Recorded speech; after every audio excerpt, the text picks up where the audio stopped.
Hello everyone, কেমন আছো তোমরা সবাই? আশা করছি সবাই খুব ভালো আছো। আমি কিন্তু গরমে একটুও ভালো নেই। কথায় আছে না, মেয়েদেরকে ভালো নেই বলতে নেই। মেয়েরা ভালো না থাকলে সংসার সামলাবে কী করে বলো, তাই না? তো যাই হোক, আমি সকালে রান্নাবান্না সেরে একটু সময় পেয়েছি আজ, তাই কাজে লেগে পড়েছি। সময় পেয়েছি এই কারণে যে বর আজকে 9টার সময় ডিউটিতে গেছে, তার জন্য আমার তাড়াতাড়ি করে রান্নাবান্না হয়ে গেছে। আর আমি ঠিকমতো না সময় পাই না বলে সব কাজ ঠিকমতো করে উঠতে পারি না। একা হাতের সংসার, তোমরা তো বোঝোই কতটা ঝামেলা হয়। তো দেখো, আমি সোনামাকে খেলতে দিয়ে আমার ঘরটা পরিষ্কার, ওইদিকে আমি ছাদের সিঁড়ির রিলিংটা পরিষ্কার করে নিয়েছি, আর এদিকে দরজাটা পরিষ্কার করছি। তারপরে এটা অনেকটা নোংরা ছিল, তো তাই আমি ঝাড় দিয়ে দিচ্ছি যাতে মাম্মাম ওটা মুখে না দেয় নোংরাগুলো। আর ওই জন্য তো খুঁজে খুঁজে নোংরা জিনিসটাই ধরে। তো আজকে সময়টা পেয়েছি এই কারণেই যে আজকে ও একটা সময় ডিউটিতে যায়নি, গেছে তোমার 9টার সময়। তার জন্য এই রান্নাটা আমার তাড়াতাড়ি হয়ে গেছে, তার জন্য আজকে সময়টা পেয়েছি। তো ভাবলাম বসে কী করবো, ঘর দোরটা নোংরা আছে, এটা পরিষ্কার করি। তো দেখো আমার মেয়ে আমার সাথে ভিডিও করবে বলে কী করছে। আর সবাইকে একটু হাই বলো, হাই বলো। তো দেখতেই পেলে আমি ঘর পরিষ্কার করছি।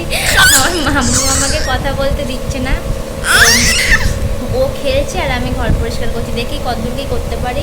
বেসিনটা পরিষ্কার করেছি, সিঁড়ির রিলিংটা পরিষ্কার করেছি, দরজাটা করেছি। এবার দেখি আর কতদূর করতে পারি। আর রান্নাঘরে এখনও সব অগোছালো আছে, সেগুলো করতে হবে। আর গরমে থাকতে পারছি না, মানে এত সারা আমার নাইটি ভিজে গেছে, মানে এত ঘামছি। তো একটু রেস্ট নিচ্ছি ফ্যানের নিচে বসে। তো তোমরা দেখতে থাকো আর কতটুকু বোঝাতে পারে। এখনও মামামে স্নান করানো বাকি, খাওয়ানো বাকি, নিজে এখনও খায়নি। অথচ এখন বেলা 11:30 বেজে গেছে। তো ওকে 12টার সময় স্নান করাই আমি। তো দেখি কতদূর কী করতে পারি। তো তোমরা দেখতে থাকো, টাটা।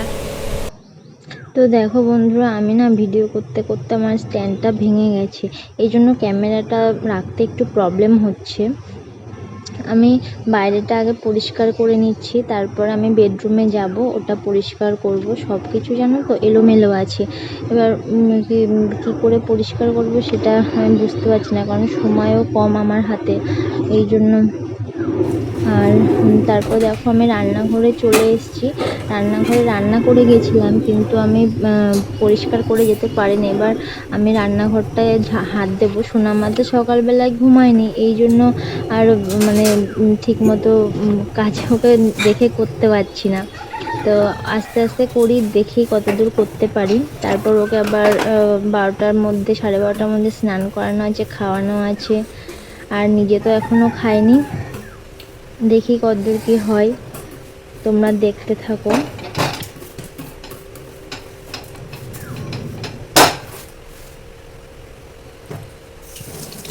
আর দেখো আমার রান্নাঘরটা ক্লিন হয়ে গেলে আমি বেডরুমে চলে এসেছি। দেখতেই পাচ্ছ কীরকম অগোছালো আছে, আর এটা বাচ্চা থাকলে না হয়।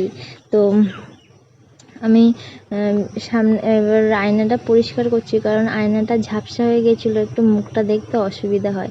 আগে জানো তো কী হতো, আমি ঘুরতাম ফিরতাম সবসময় আয়নার সামনে একটু মানে কী হয় না যে ঢং করছি, সেটা এখন আর হয় না, কারণ নিজের মুখটা দেখারই সময় পায় না, এমনই হয়ে গেছে। তো যাই হোক, এখন কিছু করার নেই, মা হয়েছে একটুখানি তো আমাকে সহ্য করতেই হবে। তো ক্লিন করতে করতে দেখো আমি আমার বইটা দেখালাম তোমাদেরকে, এটা আমি পড়ি। আর তার সাথে সোনামাকে বইয়েরটা দেখালাম, এটা সোনামাকে দিই। যখন আমি পড়ি ওকেও দিয়ে দিই, যাতে ও আমাকে ডিস্টার্ব না করে। আমি যেরকম করি ও সেরকম করে, মানে ওর সামনে আমি যতটুকু মানে সম্ভব আমি ফোনটা ঘাঁটি না বলতে গেলেই চলে, কারণ আমি যদি ফোন ঘাঁটি ও আমার দেখে কী শিখবে বলো।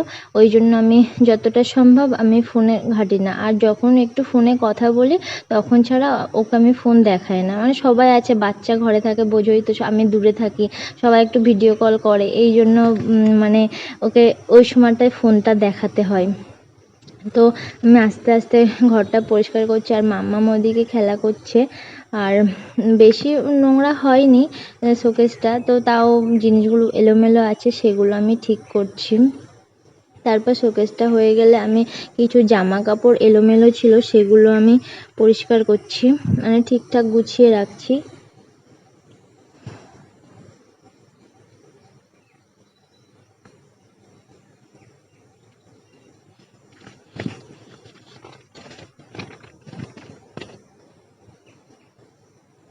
বাচ্চা ঘরে থাকলে না জিনিসপত্র এরকম এলোমেলো থাকে, এটা শুধু আমার বলে না সবারই হয়। তো কতটা যতটুকু গুছিয়ে রাখা সম্ভব হয় একটা মানুষের পক্ষে ততটুকুই রাখি। তো কিছু করার নেই, এটা হওয়ারই। বলে না মা মা হওয়া মুখের কথা না, তা সত্যিই তাই, মা হওয়া মুখের কথা না। তো আমার এবার জামা কাপড়গুলো পরিষ্কার হয়ে গেছে। আমি বেডটা একটু একটু ঝাড়ু দিয়ে ক্লিন করে দিচ্ছি যাতে একটু পাতানো থাকে, বেশ ভালোই লাগে দেখতে। তো মাম্মামকে সরিয়ে দিয়েছিলাম যাতে ওর গায়ে কোনো ধুলোবালি না যায়। তারপর দেখো আমার ক্লিন করা হয়ে গেছে, আমি তোমাদের ফাইনাল লুকটা দেখাচ্ছি। এটা বাইরে আমি জামা কাপড় মেলে দিয়েছি, দেখতেই পারলে কীরকম রোদ্দুর, এই জন্য আমি দরজাটা সবসময় বন্ধ করে রাখি যাতে তাপটা কম আসে।